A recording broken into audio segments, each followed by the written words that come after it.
this morning. And yes, joining us on set this morning is none other than Secretary Dr. Faith Brebner. Dr. Faith, good morning, and how are you doing? Good morning. Thanks for having me this morning. I'm doing pretty well this morning. Okay, nice. Well, Dr. Faith, I think you can tell by now we have much to discuss. But before we get into that, I want to touch on your political journey. What inspired you to get into politics? Because, you know, being in high schools, most of people in my age group will remember you as a lady who swam to Trinidad with Mr. Watson's Duke. And, you know, I really want to know what was the inspiration for you to really get into that level of advocacy. Certainly. And I wouldn't say I swam. I was on the boat. I still can't swim. Almost gave my mother a heart attack that day, as a matter of fact.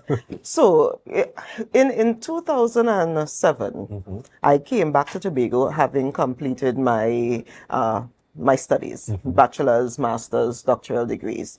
And I came back to Tobago and I started working in the Tobago House of Assembly. I was working with the Secretary for Health at that time, really providing technical advice at that time.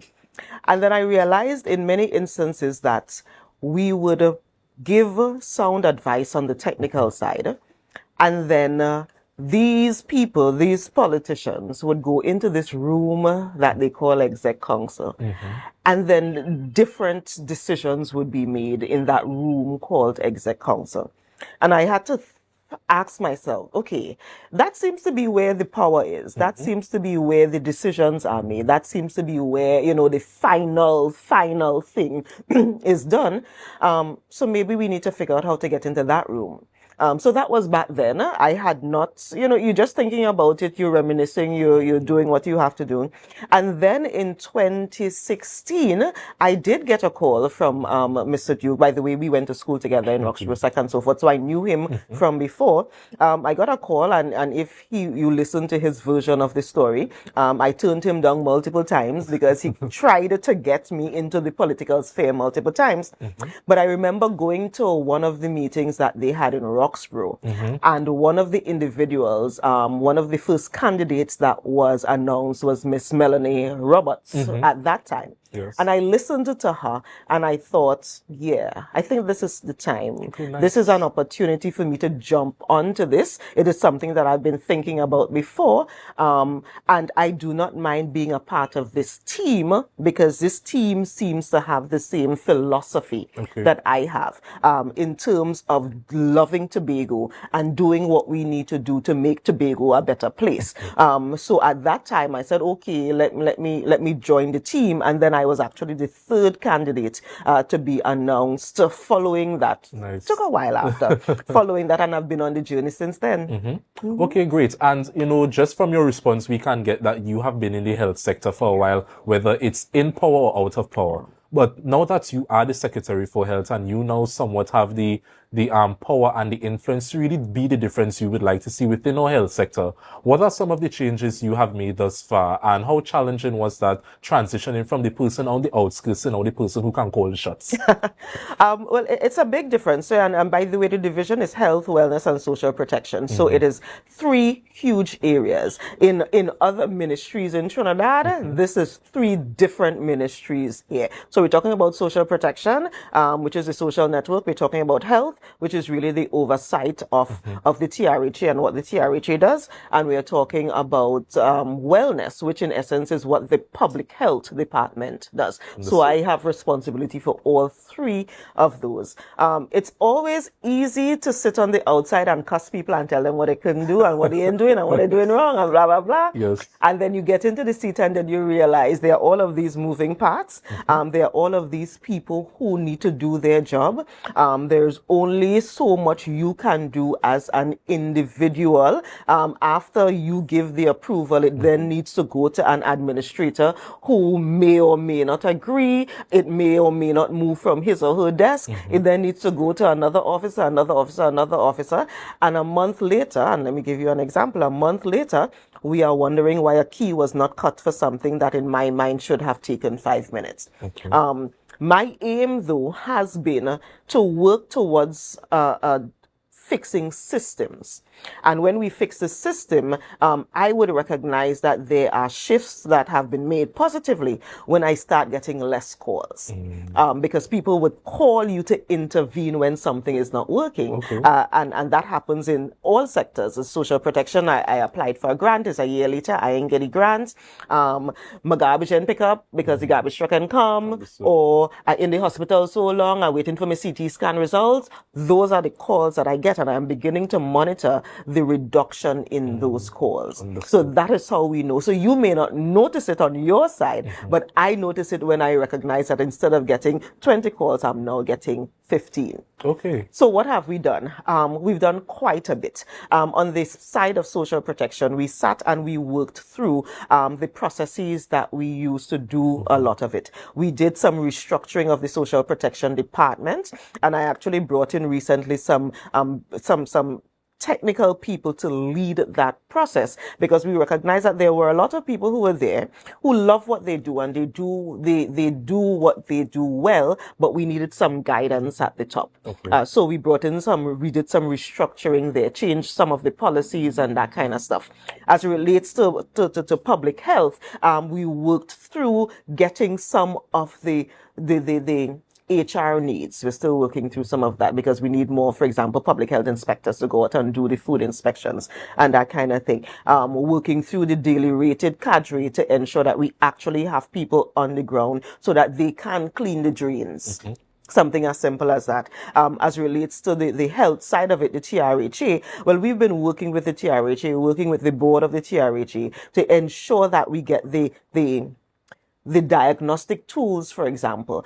So we have the CTs coming in, and we have the ambulances coming in, and those types of things to ensure that we provide a better service in the healthcare system. So those are just some of the areas that I think we've been able to implement, and therefore the people on the ground should see slight shifts in how this is, in how they receive the services that we offer. Understood, Dr. Faith. And being a politician now, and it's still something new. You are now the one who's influencing a lot of policies. And I know there are times, because while people may not understand, while you are a politician, you are still a human being. There may be the moments where you are filled with doubt, and you probably question yourself, am I even the right one for this position, for this job? Have you ever had that sort of encounter, and how did you overcome that doubt? So I very frequent, well, let me not say frequently. I'm an introvert. When people hear me speak, when people see me in public spaces, it's hard for them to believe that I'm an introvert. It means that having to be around a lot of people and so forth, that is not naturally my nature. That part of it, therefore, takes quite a lot out of me. And in moments when that part takes a lot out of me, I usually say, what was this? Why did I decide to do this? But usually, I would say 98% of the time, I am thinking to myself, I love this. I am here for this moment. I've been given the skills. I've been given the technical capacity, because I actually did, my degrees, and I have the experience for the things that I am talking about. So you're supposed to be here. But every now and then I get, oh gosh, I'm so tired of this. Oh gosh. Why I had to get up this hour to come on TV this morning? I'm not a morning person, by the way. Okay. Okay, and Dr. Faith, going more into the technical side of this interview, we understand that the discussion of Brown Tobago's autonomy has highlighted some key issues where the island's governance is concerned, especially where finances and resources are concerned. And we know that our health sector is very important, and now you are responsible for that. What are some of the challenges you have faced, due to this lack of autonomy, and how were you able to navigate them as Secretary for Health, Wellness and Social Protection? Certainly. So this issue with autonomy is one that people don't recognize influences us daily. The part that treats with the money is one part. Coincidentally, my division is one that gets the largest or the second largest chunk of the budget. But that is because, and most people don't recognize, the recurrent expenditure, all of the expenditure that goes to the Tobago Regional Health Authority, so the hospitals and the health centers, it comes out of health, the Division of Health's allocation. So even though the money seems big, it is because we still have to give $40-something million every single month to the TRHA so that the doctors get paid, so that the hospital lights stay on and that kind of thing. So we are always crunched for cash. The large recurrent budget, as I said, if you're giving one organization $40-something million every month, that eats up very quickly, and that leaves very little to do everything else that we need to do. So there is that part of it. The other side of it, though, treats with the policies and how we function on the island. And I will give an example. Social protection. So we are the Department of Social Protection, where we provide grants that are offered by the Tobago House of Assembly. In the building, though, and our staff detail includes employees of the Tobago House of Assembly who implement policies that are the policies of the Ministry of Social Welfare or Social Development. Yeah?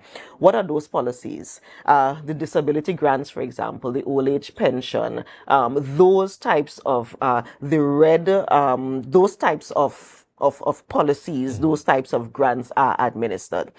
So you will have a situation where somebody comes into the building, for example, they do not qualify for a ministry grant because the process of qualifying is so rigid. And then you hear that fate and give them the grant. Or you hear that fate take away the disability. Or you hear that fate take away the food card. When in fact, it is not necessarily a THA policy. And as a matter of fact, because we've begun understanding that, we have actually shifted some of our requirements in the Tobago House of Assembly so that we can capture some of those people who the ministry's policies have kicked out of the system. And let me give you another example of that. At the beginning of our tenure, in late 2021, early 2022, there was a new policy in the ministry where if you were a recipient of any grant in addition to a recipient of a food card, that they were taking away the food card. So if you were if you had a disability grant and you had a food card, they would take away the food card and keep you on the disability grant. Coincidentally, that happened just as I became Secretary for Health, Wellness and Social Protection. What was the talk on the ground? Fate take away the food card. You know what I mean? Yes. And that is not a policy that I had anything to do with. It's not a policy that I can influence. It's just a national policy.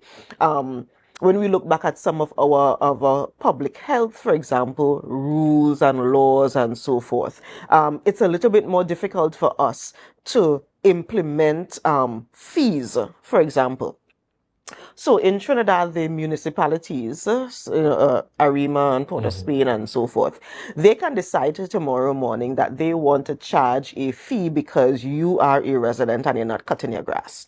It is a little bit more difficult for us in Tobago, in the Tobago House of Assembly, to just get up one morning and decide that we want to charge that fee because of how the municipalities work, how their laws work, how their ability to make rules and to make laws work given the Municipality Act and so forth, while the Tobago House of Assembly Act does not give us that same leeway or that same authority. So they could make a law in Trinidad for something as simple as that, while we can, because it is seen as adding a new tax, it is seen as creating a new law, and in the Tobago House of Assembly, we don't have the authority to do that and send it straight to the president for assenting. If we do that, it has to go to cabinet, it then has to go to parliament, they have to debate it, they have to decide, and then. So we're seeing the difference there. Understood. And Dr. Faith, you articulated the relationship between your division and the Ministry of Health. You also touched on the relationship between the Assembly Legislature and central government, well, cabinet. And now I really need to ask you about the relationship between, yourself and some of the ministers we'd have seen yesterday, because I think yesterday was supposed to be a turning ceremony, and usually these ceremonies are very empowering, very visionary, very hopeful. However, we would have observed somewhat of a tussle between yourself and the MPs, Miss Ayanna Webster Roy, Mr. Marvin Gonzalez, and What happened? Like, walk us through what happened yesterday. Oh, that is, I did not think there was a tussle. Well, so I started by giving welcoming remarks because when you look at the hierarchy of the protocol list, I was asked to speak. I was only asked to speak because the chief secretary was supposed to speak and he could not make it. So he asked me to step in as deputy chief Understood. secretary. So that's why I was there. What I did was, if you listen, and I posted my entire presentation late last night. If you looked at it, I actually said that I was really welcoming of what was happening. I was really welcoming of the fact that we were at this juncture. But I needed to put it into perspective because I am an area representative, because I am a figure that everyone knows, because, for example, my telephone number is on Facebook and every dog and cat have it. People call me, people message me, people complain to me. So even though, for example, $13 million was spent on a water treatment mechanism for farmers in the same area, literally a stone throw away. The farmers in that area still call and still quarrel saying they don't have water. Even though all of the projects that were done on the western end, and we are hearing about all of the millions of dollars of those projects down on the western end, even in the east as well, I still get the calls from up James Street where a booster should have been to get water. I still get the calls from people from Plymouth. I still get the calls from people from Canaan saying that it's been so many days since they've had water. What I did yesterday was simply highlight those facts. I simply said that, yes, I am happy that we are doing this. Yes, I'm happy that we are collaborating to get it done. But we need to ensure that after we spend all of this money, after we do all of the fanfaring, that the product finally gets to the people who need it. I also needed to highlight a fact, which was that the Tobago House of Assembly sees itself as a true partner in this project because the property where this facility is being built is 𝐻𝐴 quote-unquote property. And we had to vest that property into WASA for them to have the authority to access the IDB funding to do the project. I said it yesterday, it is probably the quickest I have seen a document go through the public service, because you know public servants just take the time sometimes with things. They just take the time. Within a week or 2 weeks, the document vesting that property from the Tobago House of Assembly into WASA was created from the Tobago House of Assembly because the Chief Secretary mandated that we are going to do everything that we needed to do to make sure that this project goes on, because we are the ones who get the calls when our residents don't have water. And that is what I said. Those are the things that I said. I was kind of surprised by the responses because everything that I said was accurate. And if you listened to my tone, I did not say it in a combative way or anything like that. I was just saying that in the middle of all of this fanfare, let us be conscious of the fact that these are facts and we need to know what they are so that we don't repeat the mistakes of before. Understood. But Dr. Faith, some people are perceiving you highlighting those certain facts as you using the ceremony as a political platform. Some are probably saying that, okay, she's probably going off for Tobago East and this is a perfect moment for her to launch that. What are your responses to those perceptions?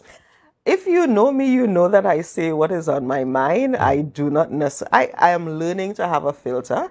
I am learning to be a little bit less stingy with my tongue.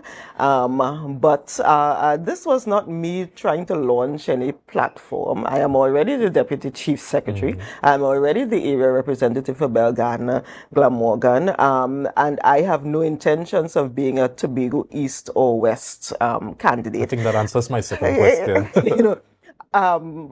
It is not even a thought, to be honest, because I am really, really interested in ensuring that the work that I started at the divisional level, the work that I started with with public health, with social protection, with the TRHA, that I want to see that to fruition. I want to see that get to a point where it can sail on its own.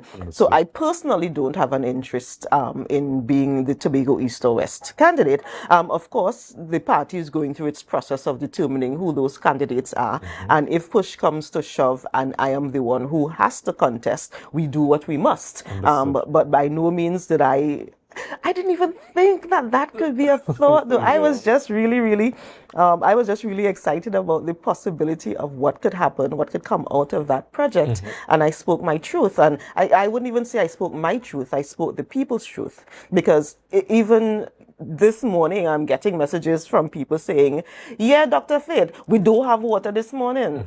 So what is the real issue? Because the media is painting your articulation yesterday as you are basically saying that WASA is not serving Tobago well. But you would have highlighted, yes, there are some efforts being made, but there are still areas that still need some sort of intervention. So what would you like to see coming out from this whole debacle? So I think the media is doing what the media does. I am not great at headlines, and those in the media are great at headlines. I would have never come up with no faith in WASA. But when I saw it this morning, I thought, that was really good. I mean, that is not quite what I said, but I could see why that would be a headline, because that is going to cause people to pick up the newspaper and read it. What I am hoping comes out of it, though, is that all of the parties truly look at what we're doing. Because if you are telling me that you have spent almost $200 million in Tobago on fixing Tobago's water issues, and I am still getting all of those calls, something is wrong. Something is wrong, and it means your model probably needs to change. Or maybe our baseline was so low that we are now just getting to a little bit better, and we don't even recognize that that is what is happening.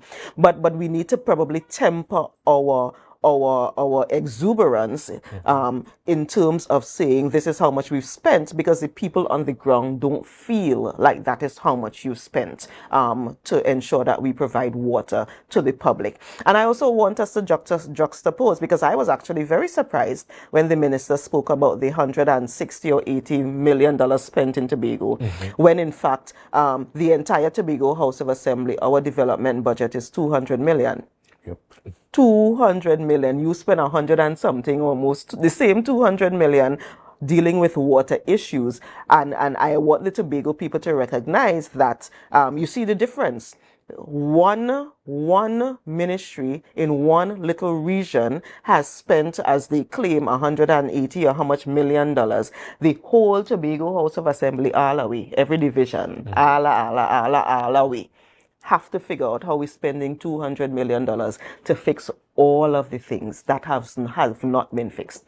So I want Tobagonians to recognize the limitations that we are also working within the Tobago House of Assembly, and therefore allow us to do this thing in a way that would allow us to really get results, which takes time and it takes effort. Understood. And Dr. Faith, before we continue this morning's conversation, we're going to take a quick break. So viewers, stick with us. Just remember to share the live, and we'll be right back. Welcome back to Good Morning Tobago, viewers, and thank you for sticking with us. And yes, we are continuing the Beneath the Surface series, and we are currently chatting with Dr. Faith Brebner. Now, Dr. Faith, before we ease into the conversations where all things elections are concerned, you are the area representative for Belgarden, Glamorgan. Lovely. It's not like I forgot or anything. And I really want to know how life was for you growing up in that area. Tell me about Little Faith. Okay. Little Faith went to school in Belgarden. My mother was a preschool teacher for as long as I could remember. I actually think I went to school early, probably 2. Oh. Because you were gifted, or because your mom was a teacher? Because my mom was a teacher. Okay. Because my mom was a teacher, so I went to school pretty early. Went to Belgarden Anglican, and then went to Roxborough Secondary. Roxborough was a really pivotal time for me because I enjoyed so much of what Roxborough had to offer. I was a cadet at Roxborough. I played pan. That's why I picked up my love for pan. Happened at Roxborough. And I really, I think being there allowed me to be a relatively well-rounded person. But because I am an only child, I am my mother's only child, I am also used to my solitude. I'm used to being by myself. You know, there were only a couple neighbors that I was allowed to go to the home. I think my mother was just protecting me so much back then. So it really is it was really nice being able to grow up in that kind of community and to experience Roxborough. Following that, I went to Compre for sixth form. Okay. So I did sixth form because we didn't have a sixth form in Roxborough at the time. And then I went off to the university after that. I think though that, especially that period where I enjoyed those extracurricular activities. The cadets was really, really great. The PAN, learning. I also then played with East Side back then. Okay. So I did Panorama when I was 14, 15 years old. And probably that's where the love for it and the love for East Side. By the way, congratulations, East Side. Congratulations. Listen, Rainorama, we brought the rain. And that I think is what allowed me to be the kind of person that I am now, where I just like doing different things. Okay, understood. And Dr. Faith, when you think about Bell Garden, Glamorgan, and that constituency, what does that constituency mean to you? And what were some of the plans and initiatives you were able to roll out as area representative? Certainly. So the district, when we shifted from 12 to 15, so when it was 12, my district included part of Mount St. George. Okay. So it went all the way up to part of Mount St. George, and it ended as with part of Bell Garden. Okay. So I kind of still feel like part of Mount St. George and part of Goodwood and so forth are still part of who I am and who I represent. Nice. But the district now starts at Goldsboro, that bridge in Goldsboro just before Weirdos thing, which is where coincidentally where my office is, and it goes all the way to the Kendall Farm School junction. This is an area that is basically family. I mean, literally, you go up Zion Hill and everybody is your cousin, nene, uncle, granny, that kind of thing. Yes. That is just who we are as communities. So I think it's an honor to be able to represent them. Most of the things, because we have financial limitations, most of the hard things that people need are difficult to provide. Okay. A lot of people need help with like a brace wall and drain and the driveway and that kind of stuff. And quite a bit of that, those are things that I am unable to provide as quickly as we would like, simply because the division with responsibility for works for infrastructure, again, remember, it's only $200 million we have for the whole country, for the whole island. Yeah. So those things are a little difficult to do. But because I recognize that those things are a little bit difficult, I have decided to do other things in the community to allow us to develop. Yeah. Okay. Before I forget though, let me just touch on the fact that as it relates to health, one of the projects that I am probably most excited about or proud about was that cataract reduction program, where we brought in some specialists. They came in every couple of weeks to do cataract surgeries, and we were able to knock out about over 2,000 cataract surgeries from when we started maybe 2 years ago till we ended in December. So I'm really excited about that. Nice. I just remembered that. So what I've been doing is in the community trying to raise the technical capacity of people there. On the campaign trail, one of the things that I have said is that I would love to be the area rep who allowed or facilitated residents to become millionaires. Okay. In a legal way. No kickback, no nothing. We're talking about you being a true businessman or woman, and you did it because of the support that I provided. So we've been doing quite a number of courses on how to register your business, how to get your bank accounting and that kind of stuff. With this new procurement legislation that now makes everything 100 million times more difficult, we've been doing courses so that the person who has a small business knows that this is how you can register on the procurement system so that you can get a contract with the government, for example. So I've been doing quite a lot of those kinds of trainings on the ground so that people could understand that this is what you need to do. No, you cannot just call me one morning and tell me, I want, you could give me a contract. That's illegal. I can't do that, but I can help you get yourself or put yourself in a position where you would be able to bid for a contract, and you would be able to successfully execute the contract. So those are the projects I've been working on. This month, I started doing a chill and chat in the community. So I think the producer has the footage or has the flyer where we have 2 sessions. We did one on Tuesday, and we're doing one this evening at the 𝐁𝐫𝐿𝐺𝐴RDN Community Center. And basically what I was saying is to the young people in the district, the young people in the area, come out and let's have a real conversation. Come out and let's have a real conversation about your life. We talk about the financial responsibilities. I tell them, honestly, my business where, you know, I have so much debt that I, even with my salary, I barely keeping my head above water. And I give examples of all of the lessons that I wished I had learned when I was 18 to not be 40-something and in this position now. So we talk about that. We talk about the employment opportunities and what needs to happen for employment to happen in a meaningful way. We talk about the business opportunities. We talk about what we need to do in the community to ensure that we are safe. I also have people who come from the division to provide support, because we have therapeutic counselors, we have mediators, we have substance abuse prevention individuals within the division, and they are all part of the chill and chat, so that people know that these are the services that are available.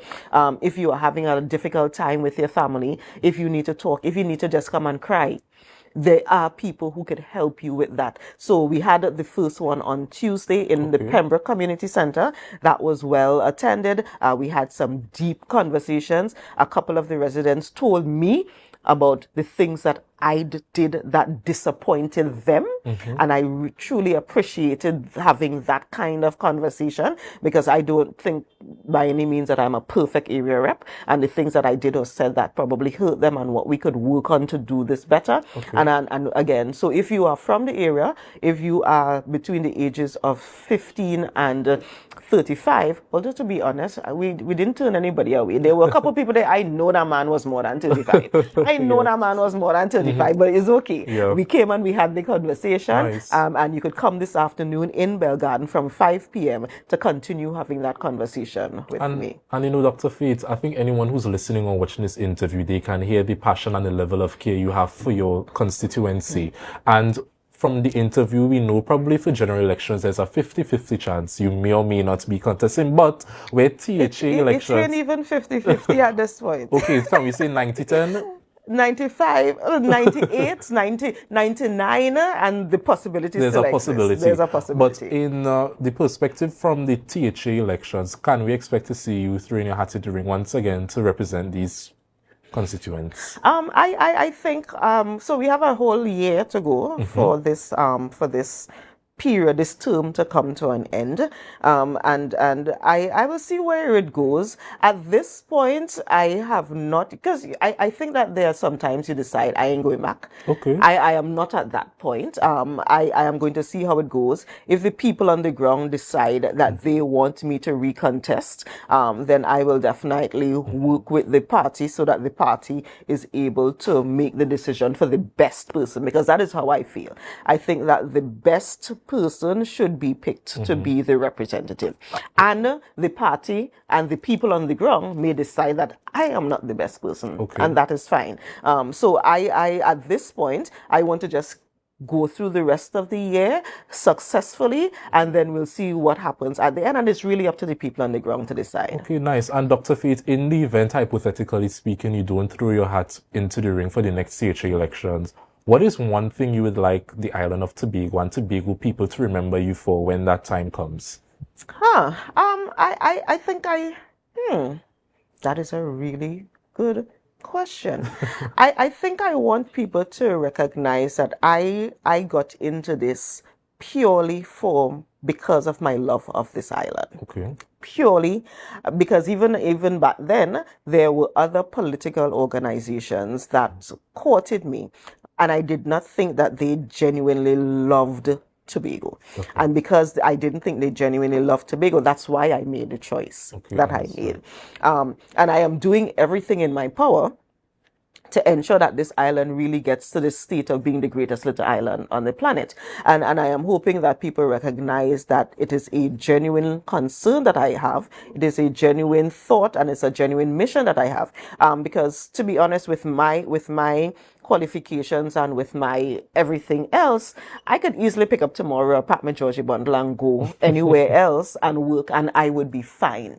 So the fact that I am here in Tobago is because I really genuinely want to be here, and I want to provide this kind of support to the people, and I hope they remember that. Okay, nice, Dr. Faith. So we're going to take a quick break once again, but we will be right back for you. So stick with us. Just remember to share the live, share the live, share the live. Welcome back to Beneath the Surface right here at Tobago Updates. And yes, viewers, we are chatting with Dr. Faith Brebner. Now, Dr. Faith, you would have started your political career somewhat with the People's Democratic Patriots, that's Mr. Duke's party. And recently in social media, we would have observed that he would have made a call to Secretary Boris to somewhat return home. And we understand that the fight for autonomy can't just be a TPP conversation, just a PDP or PNM conversation. It needs to be a conversation where we come together as Tobagoans to really lead that advocacy campaign for constitutional reform. Do you think, in your opinion, that there's any hope for reconciliation with Mr. Duke and yourself or the TPP party at large? So in 2016, when I I contested the election in 2017, January 2017. I did that with the TPP, with the PDP, because at that time, that was the vessel that spoke about the things that I was most interested in, and I think that spoke about the things that Tobago needed. Yeah. Following that, the rest of us, and following the elections in 2021, December 2021, the only difference with the vision that we are running with is the fact that one gentleman decided that he no longer wanted to be a fighter. One gentleman decided that he no longer wanted to be on the side where you could actually fix things. One gentleman decided that he no longer wanted to do the hard work, pulled himself away, and went over to the side where all you would have to do is cuss. I was so disappointed with that. I was really, really disappointed with that, because I thought as an island, and as I thought as a political force, we were building something from the ground up. We were a family that had come together to fight for Tobago. So it was very disappointing to have to go through that kind of transitioning. As I said in a previous interview, this is family. And there was actually a grieving process that has happened for me personally, to go through that. I was at the gym, I think earlier this week, and I heard the song 𝐅𝐚𝐢𝐭𝐡. And if you know us from the political side, we redid 𝐅𝐚𝐢𝐭𝐡 for our party. And this Monday, while the song was playing, I recognized that for the very first time I was hearing the song, and there was no sadness in my heart. There was no grieving, there was no aching, there was no me reminiscing, there was none of that.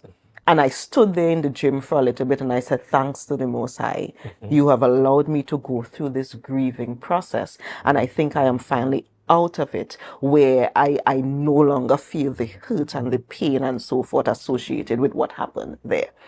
With that being said, I have, and as far as I am aware, our political organization that still has the core functions, the core members, the core philosophy, the core everything that took us through to 2021, we are still here. We are still doing it. We are coincidentally just wearing a different color because we were forced to. I remember the night when the gentleman said to me, get out of my party. I personally, at this point, there is no opportunity for reconciliation. Personally, at this point, there is no opportunity for reconciliation. What happens 2-3 years down the road? Who knows? But personally, at this point, the Tobago People's Party is clear that our mandate is to continue with what we came into this with, and we are going to do that on behalf of the people of Tobago. If that gentleman wants to spend his time joining in the fight for that, then so be it.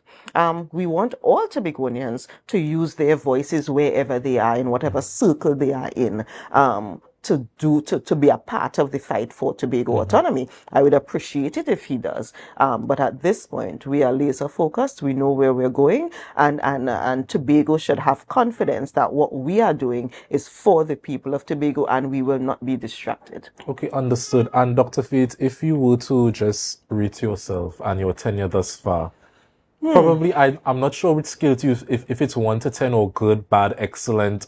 Which one would you be comfortable with? Which scale? I would do the like, well, they're all like it. I would do the like it scale. I'll do the 1 to 10. Okay. I would say probably so far, maybe a 7, 7.5. Why?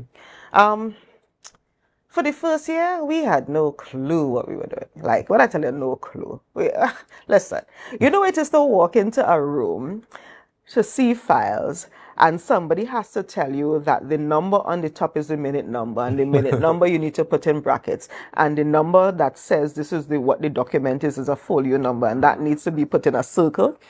And somebody is now bringing a file that says all of these things, and you now have to decipher and then put your signature, because it is your signature that determines what happens with these people's lives.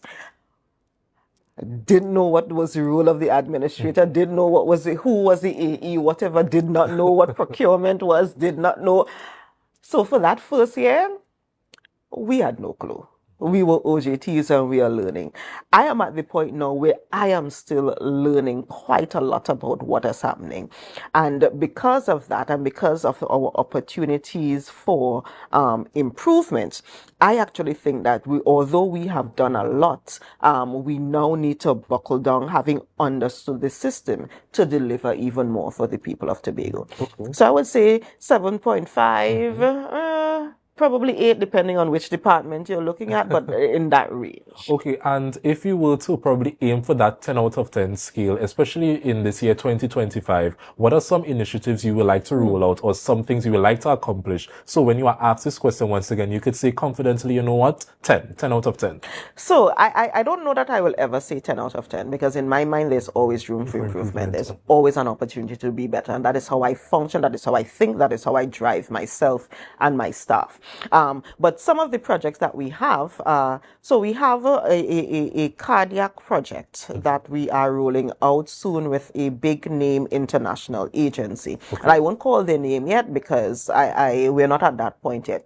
But one of the things that we are recognizing is that we are seeing a lot of heart-related illnesses on the island. And we needed to do something to help our doctors and nurses and so forth, and to help the population at large treat with those. If we and when we roll out that project, I think the ripple effect would be so large that we would actually be seeing a reduction in all of the other chronic non-communicable diseases, because the things that it will fix to prevent heart disease are the things that you will fix to prevent diabetes and so forth. So I am excited about rolling that out. As it relates to social protection, we've started the groundwork, but one of the things we want to do, and we've started working on it, is the digitization of our grants system, so that you don't have to come in and fill out the form. You could be on your phone, you could take the picture of your ID, you could send it in, and the process will start. Of course, the social workers would still need to come home by you to see what is going on, to do the assessment, but at least that part. So if you could roll out that, I think, which we are on our way to doing, I think I would be happy about that as well. And then we would want to roll that over to what is happening in public health, what is happening in the TRHE, with the digitalization of all of those services. So I think those are some of the projects. Public health specifically. From the time when I left the THA back when, how much years ago? the issues with our task force as part of the Department of Public Health not having a home, working out of a shack, literally not having anywhere to put their tools, to store things, that was an issue when I left. Okay. It is still an issue now.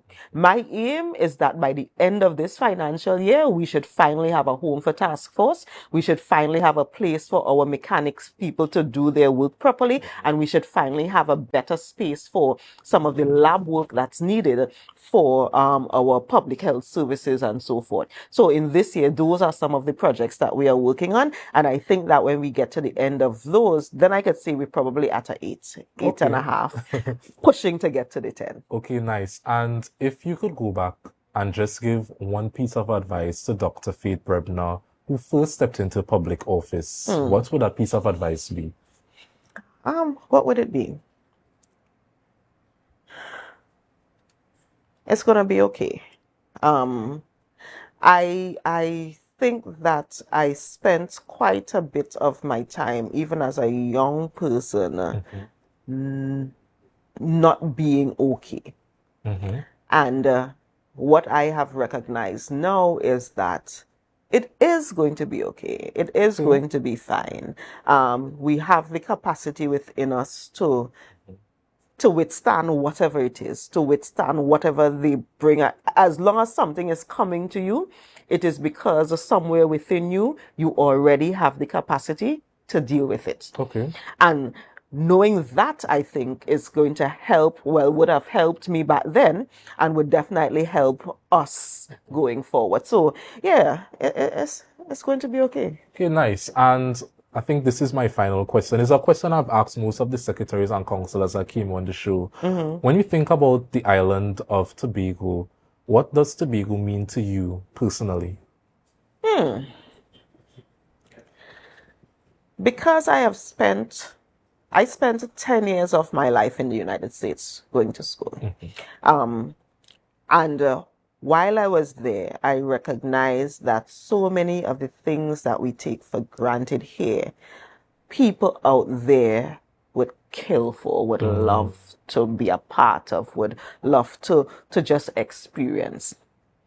The concept of us just liming, just friends getting together, talking, drinking, having fun, is one that is not seen in other places. That brings us so much mental stability that we don't even recognize it. When I was in Pittsburgh, I used to go down to a point where 3 rivers connected, because it was one of the few places where I would find flowing live water. Tobago is surrounded yes. by that. So I think that what we have naturally here is something that we need to cherish, something that we need to figure out how to maintain. Because I know sometimes when we think about development, we think about all of these huge buildings and that kind of stuff, which is not necessarily what is best for us. So it's something that we need to figure out how to maintain, how to keep, how to retain that kind of homeliness that a Tobagonian brings, that the island brings, but still be able to provide for the people the amenities, the ease, the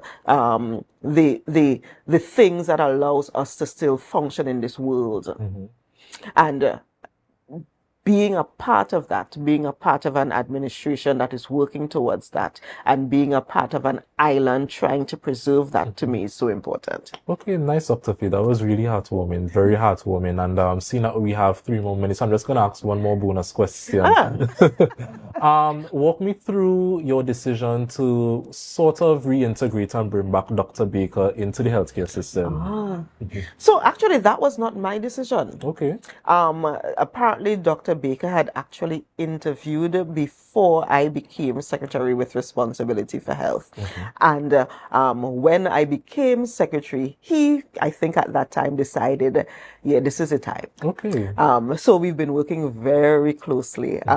So we've been working very closely. So Dr. Baker being, you said Dr. Baker, and I'm thinking Dr. Duke. So that is the Dr. Due story. Dr. Baker is the new CEO of the TRHA. And Dr. Baker actually went, I did not even know that he had applied, and went through the process of being interviewed again. Because I want people to recognize that even though the TRHA is under my purview, they have an entire system that functions on their own there. So he interviewed, he topped the interview, and then I got the report from the board that says, hey, guess who topped this interview? Nice. My good friend Delman. Coincidentally, he and I actually went to school in Signal Hill. We did sixth form together in Signal Hill. So I was very, very happy. And I actually think he's actually been doing a really good job, even though it's only been a month. He comes with a level of calm, and he comes with a level of understanding both the clinical side of it. He understands the administrative side of it. He understands the humanity side of it. And he also understands the politics of it, because he has that history of being a politician as well. And I think that is a really good mix to lead an organization that has been in flux, that has been in topsy-turvy for a while. He really comes with a level of calm that I truly appreciate, and I think the people on the ground appreciate as well. So, Dr. Faith, I want to thank you for agreeing to sit down in the Beneath the Surface seat this morning. I think this morning's conversation was extremely multifaceted. We were able to see different levels and layers, and even the layers that the public don't usually see, to Dr. Faith Brebner. So I want to thank you once again, and you do have a blessed and productive day. Now, viewers, we have reached the end of this interview, and I want to thank you all who always believe in the vision of Tobago Updates, believe in the impact we have on the island of Tobago. It's always good to tune in and have the conversations with you all. So you be safe. We are not done. Tomorrow is going to be the season finale of the series, where we will be interviewing the Chief Secretary, Mr. Farley Augustine. So tune in tomorrow, and we will be ending things on a high note. So just be safe today, guys. Thank you so much for choosing Tobago Updates to start your morning on the right note. And remember to share the live, share the live, share the live.